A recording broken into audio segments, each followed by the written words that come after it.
Skin Pigmentation Disorders. Introduction. Melanocytes are pigment cells in the epidermis. Select true or false.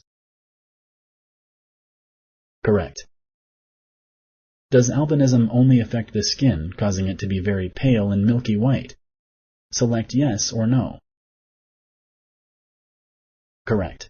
Albinism can cause a person's skin, hair, and eyes to be pale or light in color. Not all people with albinism have white skin. Vitiligo happens when the cells that give the skin its color are destroyed. Select true or false.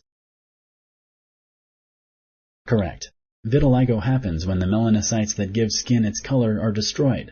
Healthcare providers do not know the cause. Does melasma only affect pregnant women? Select yes or no. Correct. Melasma may be triggered by hormonal changes, sun exposure, or skin irritants. Thank you for using Explain.